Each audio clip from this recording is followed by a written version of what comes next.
วั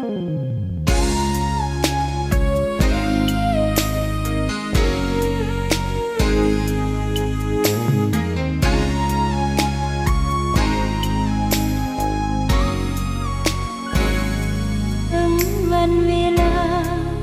นาทีจะหมุนเปลี่ยนไปทะเลจะเหือดแห้งหายภูเขาทลายก็ยากแม้นฟ้าจะปีนแผ่นดินจะไหวตามมาแต่แห่งหักแห่งศรัทธาใจปรารถนายังนั้นสองเขาเคยนอนห่วมหมอนห่วมเพียงเสน่หาซื่นสมสมอุรา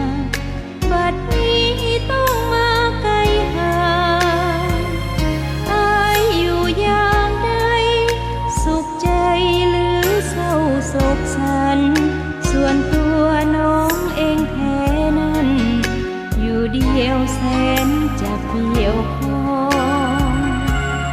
คือโทษอายก็ได้แต่มองภาพถ่ายขอฝากความในหัวใจกับสายลมลอยว่าน้องยังหาทุกวันยังคอยคือทางน้องเพียงน้อง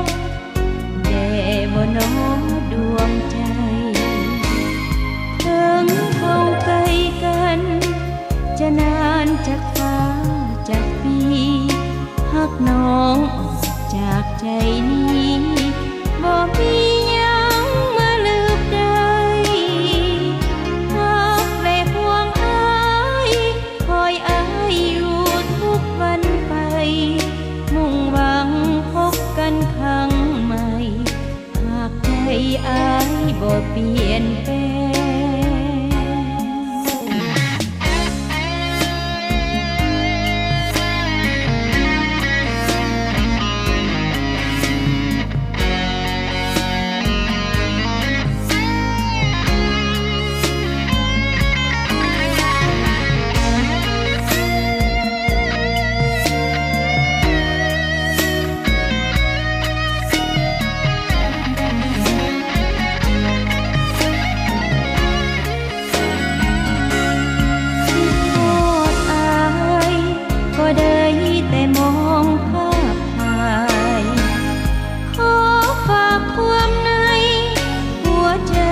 กับสายลมลอย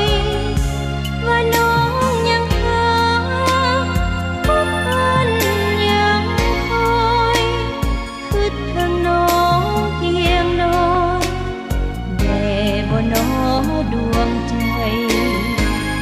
ถึงเขาไกลกันจะนานจากฟ้าจากปีหักน้องออกจากใจนี้บ่มี